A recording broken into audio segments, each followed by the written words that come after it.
reka mwese mbasuhuze nizera ko mwaramutse amahoro mbifuza kugira itondo cyiza mwese mwahisemo kurikira Amani TV. Nitwa Sale Hassan. Muri itondo turamutse tuje kurebera hamwe amakuru mashyashya aramutse avugwa kuri tariki ya 13 Kanama 2023. Na makuru tugiye guhera hano mu Rwanda, maze mbabwiye ko kuri ubu mu kigo cya gisirikare cya Gako abasirikare 143 basoje imyitozo yagenewe military police. Gusa ku rundi ruhande tukiri kuri bijyanye n'umutekano hano mu Rwanda, angiye kubabwira ko i Kigali hateraniye impuguke zo mu bihugu 50 ziri kuganira ku hazaza h'umutekano wo muri Afurika. Gusa ku rundi ruhande murabizi ko mu Rwanda hafashwe ingamba nyine zo guhagarika inzoga zose zitemewe cyangwa se zitujuje ubuziranenge. Kuri ubu igihugu cya Kenya cyamaze kuba cyatangaza ko cyitandukanyije cyane n'u Rwanda, ngo kuko zimwe mu nzoga zacyo zigera kuri 5 rwose ngizi nzoga zuje amategeko hano nyine zuje ubuziranenge muri cya gihugu cya Kenya. Ubwo rero sinzi ngo ni iki kiri buze kuba cyakurikiraho. Gusa turaza kuva hano mu Rwanda twerekeze muri Repubulika ya Demokarasi ya Kongo, maze babwiye ko kuri ubu Wazalendo iri kwigamba gufata imirenge myinshi muri Karehe. Ejo nibwo nababwiraga ni nyamuneka ibintu birakomeye muri Karehe, imirwano irakomeye. Rero kuri ubu Wazalendo yatangiye kuba yakwigamba kuba yarafashe nyine imirenge myinshi muri Karehe. Gusa ndaza kuva hano ubudi maze babwiye ko kuri ubu Tshisekedi yamaze kuba yagira i Dar es Salaam mu gihugu cya Tanzania, ngaho yagiye gushaka uko yakwiyegereza Joseph Kabila n'umusada wo kurinda Keremia. Ubwo rero sinzi ngo byo bimeze bite. Gusa turaza kuva hano twerekeze mu Burundi. Mu Burundi ikintu kirimo kiravugwa cyane ni inkuru nziza cyane, ngo kuko ngamashyaka CNDD-FDD iyoboye ubutegetsi ngo iri mu mubano ukomeye cyane na ANC, yiyemeje ngo kurushaho kubaka umubano. Ubwo rero ni byinshi cyane biramutse bivugwa, ariko se rwa rugendo rwa Prime niyo ngabo Minisitiri w'ingabo z'u Burundi cyangwa Minisitiri w'ingabo z'u Burundi rwamaze kuba rwamenyekana. Ni iki cyamujyanye muri Repubulika ya Demokarasi ya Kongo? Ni byinshi cyane rero biramutse bivugwa, mwese bahaye ikaze.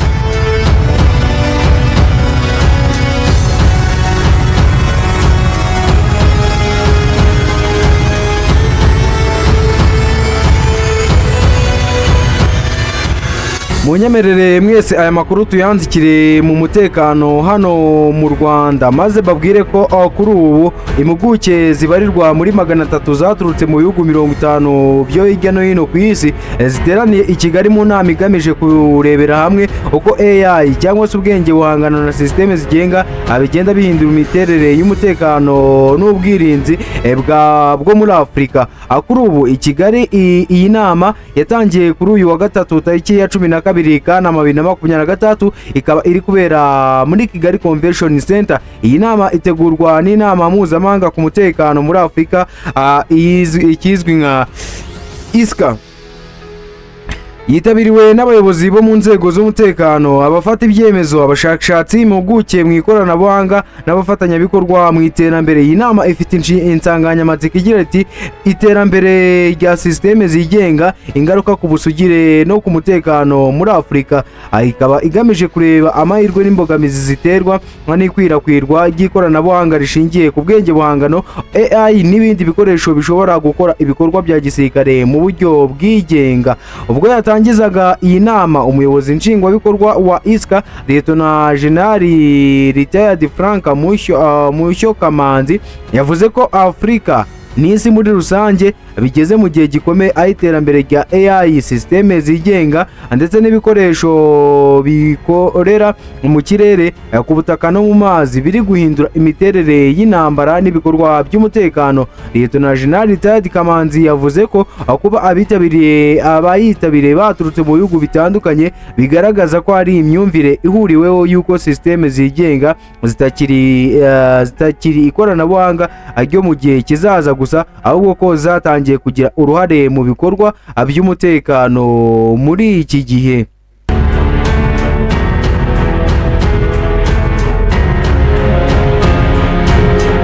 Tukiri ku bigendanye n'umutekano cyangwa se ibya gisirikare hano mu Rwanda, reka babwiye ko kuri ubu iga ko abasirikare bagera ku 123 bose basoje imyitozo yagenewe military police. Ubundi military police ni iki? Umugaba mukuru w'ingabo z'u Rwanda RDF General Mubaraka Muganga kuri uyu wa kabiri tariki ya 11 Kanama 2023 yayoboye umuhango wo gusoza amahugurwa ku basirikare 143 barimo abaofisiye n'abandi basirikare basoje amahugurwa y'urwego rushinzwe imyitwarire no kurinda abayobozi military police. Ni imyitozo ya gisirikare yamaze ibyumweru 7 yabereye mu ishuri rikuru rya gisirikare Igago ku bufatanye bw'ingabo z'u Rwanda yewe n'ingabo za Katari. Uyu muhango witabiriwe na ambasaderi wa Katari mu Rwanda Nyakubahwa Mansur Ali Hajiri, ofisiye bakuru bo mu ngabo za Katari hamwe n'abajenari n'abaofisiye bakuru bo mu ngabo z'u Rwanda. Amahugurwa yibanze ku mirimo y'ingenzi ya military police harimo kurinda abayobozi bakuru, kurwanya iterabwoba, ubumenyi bwo kurwanira mu bice byubatse ndetse no guhosha imyigaragambyo yewe n'imvururu. Mu butumwa yatanze ku izina ry'umugaba mukuru w'ikirenga w'ingabo z'u Rwanda, umugaba mukuru w'ingabo z'u Rwanda yashimiye abarangije amahugurwa akubwitangiye n'ikinyabupfura bagaragaje mu gushaka ubumenyi n'ubushobozi bukenewe kugira ngo bashobore kuzuza neza inshingano zabo. Yagaragaje ko aya mahugurwa yagize uruhare mu kongera ubunyamwuga n'ubushobozi ku basirikare ba military police n'ingabo z'u Rwanda muri rusange.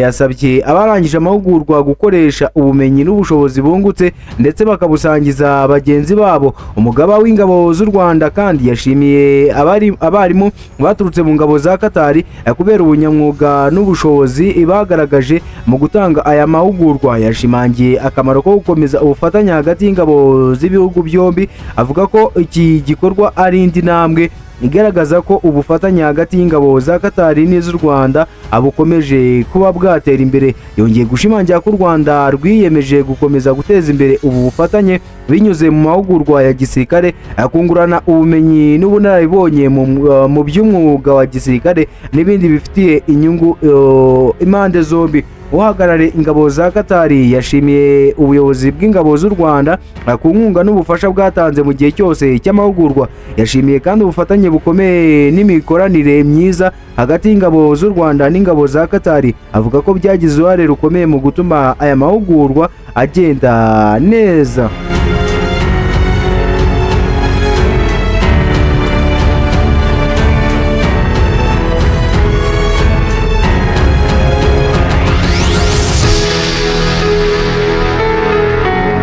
Nyiri hano mu Rwanda, reka mbabwiye ko urwego rw'u Rwanda rushinzwe abinjira n'abasohoka rwatangaje ko abantu 27 bakomoka mu bihugu bitandukanye barahiriye banahabwa ubwenegihugu nyarwanda. Nyine bamaze kuba babuhabwa. Ubutumwa bwashyizwe ku mbuga nkoranyambaga kwa 12 Kanama 2023 bugaragaza ko barahiriye mu karere ka Gasabo. Abahawe ubwenegihugu baturutse mu Bubiligi, Uburundi, Kameruni, Repubulika ya Demokarasi ya Kongo, Eritrea, Ufaransa, Kenya, Uganda na Leta Zunze Ubumwe za Amerika. Ubwo butumwa bugira buti basabwe kugira uruhare mu iterambere ry'igihugu. Ingingo zitandukanye zigena ibyo gusaba ubwenegihugu zirimo iyo gusaba ubwenegihugu nyarwanda hashingiwe ku kuba mu Rwanda, gusaba ubwenegihugu nyarwanda hashingiwe kubera umubyeyi utabyaye, gusaba ubwenegihugu nyarwanda hashingiwe ku ikingirwa yewe n'ibindi. Ibyo rwose gusa reka twerekeze mu bijyanye n'ubuziranenge mu binyobwa yewe n'ubuziranenge. Kuri ubu ikintu wamenya nuko inzoga nuko amakarito ngarenga ibihumbi 31 yose y'inzoga zitemewe ngo yajyanywe Induba. Murahazi, ni ikimoteri mpuzamahanga rwose, ikimoteri kinini kiri hariya mu mujyi wa Kigali rero ubuyobozi bw'umujyi wa Kigali bwamenye inzoga zitujuje ubuziranenge ziri mu makarito 61,595 ndetse n'amacupa 35,438 byose byakuwe mu maduka hirya no hino muri uyu mujyi. Ni igikorwa cyabaye kuri uyu wa 12 Kanama 2023 mu karere ka Kicukiro. Umuvugizi w'umujyi wa Kigali Emma Claudine Nirenganya yavuze ko inzoga zamenywe ari izagaragaye cyane mu karere ka Kicukiro, ariko n'izindi zose zizagenda zimenwa kuko mu mujyi wa Kigali habonetse amakarito menshi cyane arenze iyi mibare twavuze. Emma Claudine yagize ati mu mujyi wa Kigali hose hakusanyijwe amakarito 138 na 792 yewe n'amacupa 143,332 by'inzoga zitemewe zakuwe ku isoko ry'u Rwanda. Ayo macupa nayagiye akurwa hirya no hino muho twagiye dukura izi nzoga adusanga yarakuwe mu makarito yiteguye gucuruzwa amwe mu maduka yewe no tubari n'ahandi. Yakomeje asobanura ko izi nzoga abari kuzimena mu buryo butandukanye nubwo bikorwamo mu ntara, kuko uburyo busanzwe bwo mu ntara bwo gucukura icyobo zikamenwamo bwagorana, ahubwo bahisemo kuzijyana Induba. Iganze Inise uri mu bari kumena izo nzoga yagaragaje ko kuba nk'urubyiruko ari rwo ruri gufata iya mbere mu kumena izi nzoga byaberetse neza ububi bwazo. Yagize ati kuba ari twe twafashe iya mbere mu kuza kumena izi nzoga byatweretse ububi bwazo, kuko ubona ibintu igihugu cyahisemo kuza kumena ukumva ko ari kibi, bigatuma ujya kubwira bagenzi bawe ububi bw'izi nzoga kugira ngo bazicikeho burundu. Umuvugizi wa polisi mu mujyi wa Kigali CIP Wallace Gahonzayire yavuze ko abantu binangiye bakanga kuzana izo nzoga bakazihisha yaba mu rugo cyangwa aho bakorera, uzafatwa wese azahanwa. Yagize ati guhera hagisohoka itangazo rivana izi nzoga ku isoko, abantu bose bazifite yaba mu rugo, mu maduka, mu tubari turagira ngo tubabwire ko bagomba kuzizana zikajya kumenwa. Hatabaye ibyo rero ko bazazifatanwa. Hari abo twabonye bazinywa mu birori, abazinywa bihishe mu ngo cyangwa se cyangwa se bazakiriza abantu, ntabwo ibi byemewe. Yakomeje avuga ko izo nzoga zitemewe kuko zangiza ubuzima bw'abaturage. Ufashwe aziha abaturage abagize uruhare mu kwica ubuzima bw'abaturage, uzabifatirwamo azahanwa, azafungwa, kuko ni icyaha gihanwa n'amategeko yo gucuruza cyangwa se kunywa ibintu bitemewe ku butaka bw'u Rwanda. Ikigo cy'igihugu gishinzwe ibiribwa n'imiti Rwanda FDA cyafunze inganda zirenga 140 zikora ibinyobwa bisembuye bitujuje ubuziranenge, kinatesha agaciro impushya zabyo zo kubikora, ndetse zinahagarika by'agateganyo ubwoko bw'inzoga 50 zituruka mu mahanga. Rero tukiri kuri ibyo, kuri ubwo bwoko bw'inzoga 50 zituruka mu mahanga, reka babwire ko kuri ubu Kenya itarimo iravuga rumwe rwose ku nzoga zayo zamaze kuba zacibwa hano mu Rwanda. Ikigo cya Kenya gishinzwe ubuziranenge Kenya Bureau of Standards KBS cyatangaje ko inzoga 5 zikorerwa muri Kenya zahagaritswe by'agateganyo ku isoko ry'u Rwanda zujuje ibisabwa mu bijyanye n'ubuziranenge. KBS yavuze ko igenzura rishya ndetse n'ibizamini byakorewe muri laboratoire byagaragaje ko izi nzoga zujuje amabwiriza y'ubuziranenge akoreshwa muri Kenya no mu muryango wa Afurika y'Uburasirazuba EAC. Ibi byatangajwe nyuma y'uko kuwa 5 Kanama 2023 ikigo cy'igihugu gishinzwe kugenzura ubuziranenge bw'ibiribwa n'imiti Rwanda FDA gihagaritse by'agateganyo zimwe mu nzoga zirimo 5 zikorerwa muri Kenya. KBS yavuze ko izo nzoga zakorewe igenzura rikomeye ririmo kureba niba zuje ubuziranenge, kugenzura aho zikorerwa, uko zicuruzwa, ndetse no kuzipima muri laboratoire. Yagize iti KBS rirashaka guhumuriza abaguzi, abafatanyabikorwa mu bucuruzi n'abaturage muri rusange ko inzoga 5 ziherutse guhagarikwa mu Rwanda FDA zakorewe igenzura rikomeye kandi zagaragaye ko zuje ubuziranenge bwa Kenya n'ubwa Afurika y'Uburasirazuba. Izo nzoga ni Kenya King Gin na Safari Gin zikorwa na London Distiller Kenya Limited. Avalon na Sweet Bell Potable Spirit zikorwa na Zeng Hong Ke Limited ndetse na Gilbert Gin ikorwa na Kenya Breweries Limited. KBS yavuze ko izo nzoga zifite ibimenyetso byemewe by'ubuziranenge kandi zikomeje kuzuza ibisabwa mu bijyanye n'umutekano, ubuziranenge ndetse n'amakuru ashyirwa ku bifunyiko ndetse n'amakuru ashyirwa ku bifunyiko zabyo. Nyuma y'icyemezo cya Rwanda FDA, KBS yatangaje ko yahise itangiza isuzuma ryimbitse ry'inyandiko zigaragaza uko izo nzoga zahawe ibyemezo by'ubuziranenge, raporo zigenzura uburyo zikorwa ndetse n'ibyavuye mu bizamini bya laboratwari. Iryo suzuma ryanahuje abahagarariye inganda zikora izo nzoga, ishyirahamwe ry'abakora ibicuruzwa muri Kenya, inzego z'ubuziranenge mu bihugu bya East African Community byarebwaga n'ikibazo ndetse na komite ya East African Community ishinzwe kugenzura ubuziranenge no gupima ibicuruza. KBS yavuze ko raporo za laboratwari zakozwe mbere zagaragazaga ko izo nzoga zuje ibisabwa ku bipimo bya ethyl alcohol, methanol, high alcohols, ethers, aldehydes na volatile acide. Hagati ya tariki ya 7 n'iya 10 Kanama, KBS yongeye kugenzura inganda zikora izo nzoga ndetse ifata ibindi bipimo bishya byo kujyana muri laboratwari. Igenzura ryarebye uburyo bwo gukora, kugenzura ubuziranenge, isuku, uburyo bwo gupfunyikamo n'amakuru ashyirwa ku bicuruzwa. KBS yavuze ko ibi bizamini bishya nabyo byemeje ko izo nzoga uko ari 3 zujuje ubuziranenge ku rugero rwa alcohol, methanol n'ibindi bipimo bijyanye n'umutekano n'ubuziranenge. Ikigo cyatangaje ko kiri mu biganiro na Rwanda FDA ndetse n'izindi nzego zo mu karere kugira ngo hamenyekane impamvu nyamukuru zatumye izo nzoga zihagarikwa by'agateganyo. KBS yagize iti turimo kuvugana na Rwanda FDA ndetse n'izindi nzego zo mu karere kugira ngo tumenye ishingiro ry'ihagarikwa ry'agateganyo kandi haboneke igisubizo cya tekinike binyuze mu buryo bwashyizweho n'umuryango wa Afurika y'Iburasirazuba. KBS yavuze ko izakomeza gukorana n'inzego zo mu karere mu gushaka igisubizo kuri iki kibazo, ari nako harindwa ko umutekano w'abaguzi uhungabana ndetse n'icyizere ku bicuruzwa byo muri Kenya bigakomeza kuba byabungwabungwa.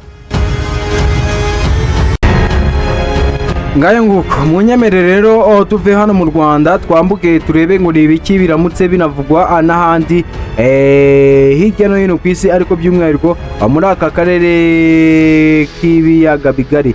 Ikintu gihari, urukiko kuri ubu mu gihugu cya Uganda rwamaze kuba rwatesha agaciro ikirego cya Kizza Besigye kuri General Muhoozi Kainerugaba, umugaba mukuru w'ingabo z'igihugu cya Uganda. Urukiko rukuru rwa Uganda rwatesheje agaciro ikirego cyatanzwe n'umunyapolitiki utavugwa rumwe n'ubutegetsi Dr. Kizza Besigye afatanyije na Obeid Rutare baregamo umugaba mukuru w'ingabo za Uganda General Muhoozi Kainerugaba hamwe n'intumwa nkuru ya leta. Ni ikirego cyari gishingiye ku kwirukanwa muri Uganda nk'umunyamategeko wo muri Kenya Martha Karua ndetse n'ifatwa rya Elias Lukwago, bombi bari mu itsinda ry'abunganira Besigye na Rutare.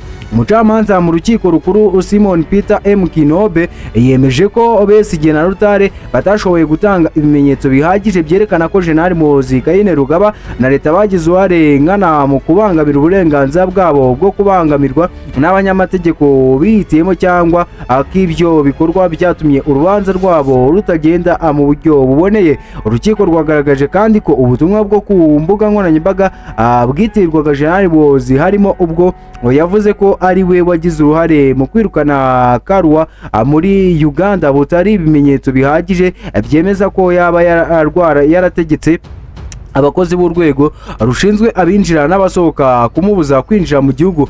Kinobe yavuze ko nubwo ubwo butumwa bwashyikirijwe urukiko ababutanze batagaragaje isano ihagije hagati yabwo n'icyemezo cyafashwe n'abashinzwe abinjira n'abasohoka. Besigye na Rutare bari barareze Muhoozi Kainerugaba ku giti cye hamwe n'intumwa nkuru ya leta bavuga ko hari gahunda yari igamije gusenya itsinda ry'abanyamategeko babo. Abunganizi babo bifashije ubutumwa bwatangajwe kuri konti ya X ya General Muhoozi nyuma y'uko Karua abujijwe kwinjira muri Uganda ku kibuga mpuzamahanga cy'indege cya Entebbe kuwa 22 Kanama 2026.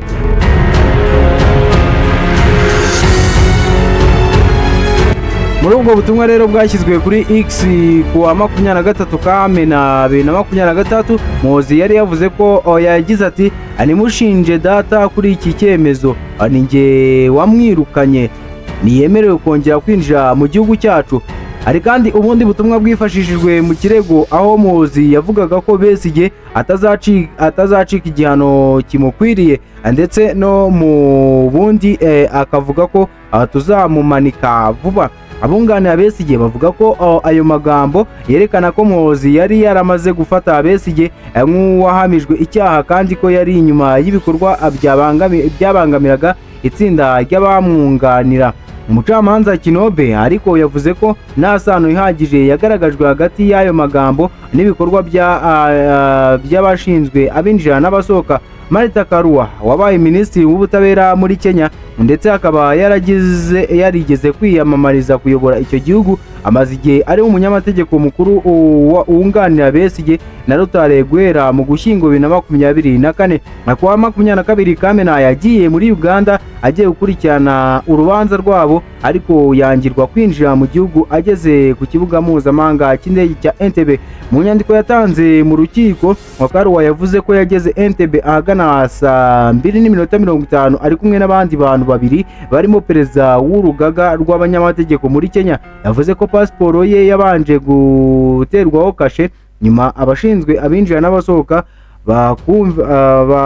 bakamuvana mu bandi bakamubwira ko atemerewe kwinjira muri Uganda kubera impamvu z'umutekano batigeze basobanura.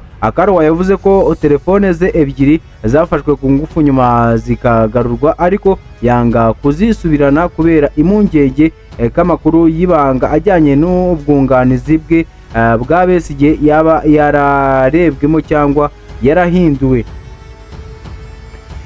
Rero umucamanza Kinobe ariko yanze kwemeza niba icyemezo cyo kumubuza kwinjira muri Uganda cyari cyemewe n'amategeko cyangwa kitari cyo, kuko yavuze ko ibyo byagombaga kurengerwa mu buryo bwihariye bwo gusaba urukiko gusuzuma icyemezo cy'ubuyobozi. Ibi bivuze ko urukiko rutemeje ko kwirukana Karua byari byemewe n'amategeko, ahubwo rwagaragaje ko uburyo Besigye na Rutare bakoresheje mu kurega atari bwo bwari bukwiye. Munyemerere rero tuve hano mu gihugu cya Uganda, ahubwo twerekeze mu Burundi turebe ngo ni igiki kiramutse kivuga.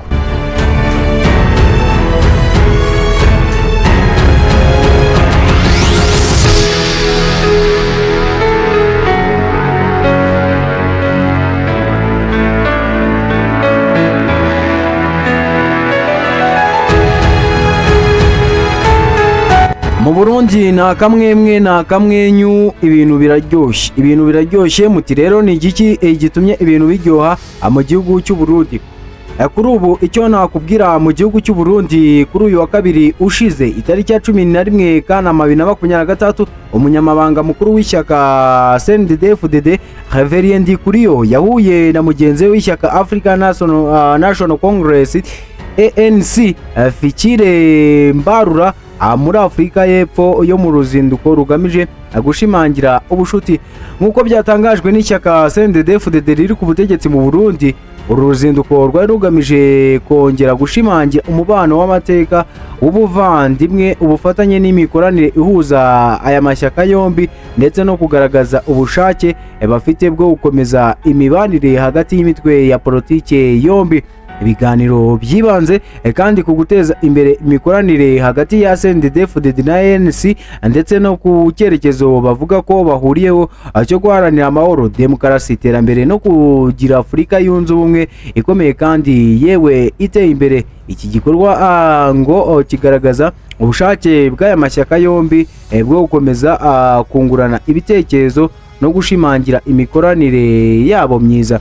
None ubwo mbere yuko twinjira twinjira muri Repubulika ya Demokarasi ya Kongo bigendanye n'iyi nkuru y'uyu mujenerali Niyongabo.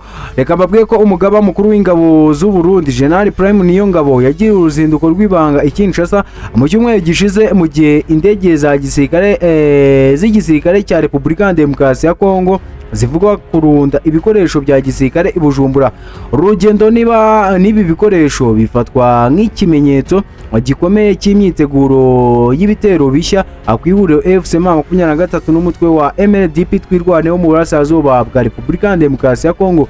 Amakuru aturuka ku bantu batazwi neza iby'izi ngendo avuga ko General Niyongabo yaherekejwe n'abasirikare bakuru batandatu b'u Burundi bagera i Kinshasa tariki ya 3 Kanama banyuze i Lubumbashi.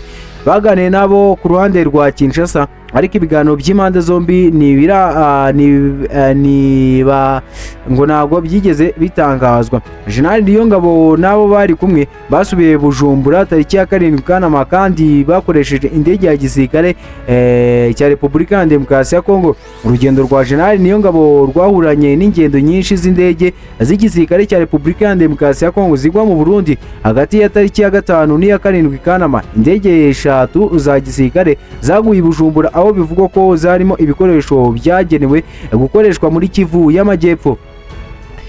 Amakuru yizewe avuga ko izo ndege 12 z'igisirikare cya Repubulika ya Demokarasi ya Kongo zahawe uburenganzira bwo kugwa ku kibuga mpuzamahanga cy'indege cya Bujumbura kuva kuwa 23 Nyakanga kugeza kuwa 23 Ukwakira 2023. Izi ngendo zivugwa mu gihe leta ya Repubulika ya Demokarasi ya Kongo n'iy'u Burundi zivugwa mu gutegura uko zakongera imbaraga ingabo ziri muri Kivu y'Amajyepfo kugira ngo zibuze FC23 gukomeza kwagura ibirindiro. Imyiteguro iri kuba nyuma y'aho ihuriro ry'ingabo za leta ya Repubulika ya Demokarasi ya Kongo, iz'u Burundi, FDLR, imitwe ya Zalendo n'abacanshuro b'abanyamahanga ryambuwe ibice byinshi byo mu mirwano yabereye mu nkengero za komini Minembwe.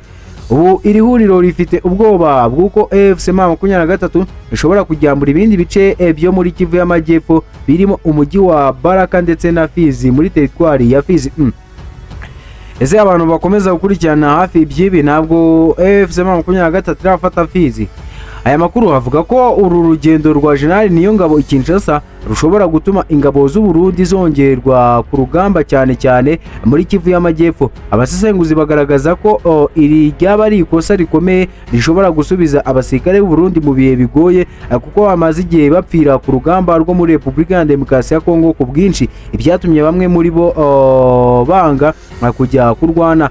Muri 2024 abasirikare b'u Burundi babarirwa mu magana bafungiwe i Bujumbura kubera kwanga kurwana na FC23 kuko bagaragaza ko batumva impamvu bari mu ntambara mu gihugu kitari icyabo. Abasirikare banze kurwana bari bamaze kugera muri Repubulika ya Demokarasi ya Kongo basubijwe i Bujumbura hakoreshejwe ubwato n'indege, baburanishwa ibyaha birimo kurenga ku mabwiriza y'abakuriye, bakatirwa ibihano bigiye bitandukanye. Uretse abakatiwe, hari n'abandi basirikare benshi b'u Burundi bahungiye mu mahanga kubera ubwoba bw'uko nabo bashobora koherezwa mu ntambara yo muri Repubulika ya Demokarasi ya Kongo, aho barimo abofisiye bakuru kugeza ku bafite ipeti rya koloneli. Uburundi na Repubulika ya Demokarasi ya Kongo biri gutegura urugamba bundi bushya mu gihe ibikorwa bya diplomasi bigamije kurangiza iyi ntambara bikomeje, nubwo umusaruro ufatika rwose utarimo uragenda wagaragara, ariko kandi ngo n'abasivili bakomeza kubigenderamo bagahunga, kuko ingabo za leta ya Kinshasa zikunze gutera ibice byiganjemo abasivili zitwaje gusa uko bigenzurwa n'uruhande bihanganye.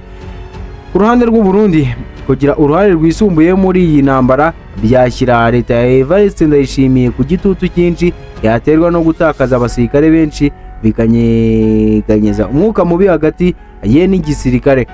Mu minsi yashize murabizi ko nako murabyibuka ko itsinda cyangwa se uyu mugaba mukuru w'ingabo z'igihugu cy'u Burundi na Evariste Ndayishimiye ntabwo bajyaga imbizi. Bamwe bashakaga ko nyine abasirikare b'u Burundi bakurwa muri Repubulika ya Demokarasi ya Kongo, ubundi bagataha hano, nyine bagataha gusaba perezida w'igihugu Evariste Ndayishimiye we akavuga ko ashaka kubabona nyine bakiri muri Repubulika ya Demokarasi ya Kongo barimo bararwana.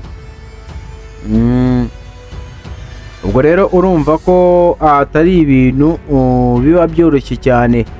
Rero icyo nakubwira nuko Wazalendo basubiranyemo muri Fizi. Nabazaga ntabwo FC23 irafata Fizi, ariko ndabona ifitwe na Nuza na Wazalendo, ariko nabo batangiye kuba basubiranamo. Nta makuru menshi rero, ariko se ko mbona iminota ibigenda iba myinshi we. Ndabona iminota ibigenda irushaho kuba myinshi kandi amakuru aba ari menshi dufite. Gusa reka nsoze, turaza kureba uburyo twazongera igihe cy'amakuru, byibuze tukajya tubagezaho amakuru na 3 ku munsi, si byose mu gitondo, saa 6 na nimugoroba. Ese umunsi wose amakuru nimwaba mwayamenye. Tugiye kureba uburyo twakagura gahunda tujye tubagezaho rwose amakuru ya buri kanya se, cyangwa uko nguko mbibabwiye. Gusa reka babwiye ko kuri ubu Wazalendo ngirimo irigamba gufata imirenge myinshi yo muri Karehe. Ntabwo nasoza tutagarutse kuri urugendo rwa perezida wa Kongo ari muri Tanzania. Ni byinshi. Reka dusubikira amakuru yo ni menshi cyane abakomeje kugenda avugwa, ariko murabibona umwanya ubaye muto cyane. Gusa turaza kugerageza turebe uko twakagura nyine gahunda za Man TV, tujye tubagezaho amakuru buruko mubyifuza. Nitwa Sale Hassan. Niba wifuza cyangwa se wishimira kugumana natwe, kanda subscribe kugira ngo inkuru n'ibiganiro tubagezaho abigiye bikugeraho buri kanya. Nitwa Sale Hassan, mwese ndabashimiye, mbifuriza kugira umunsi mwiza.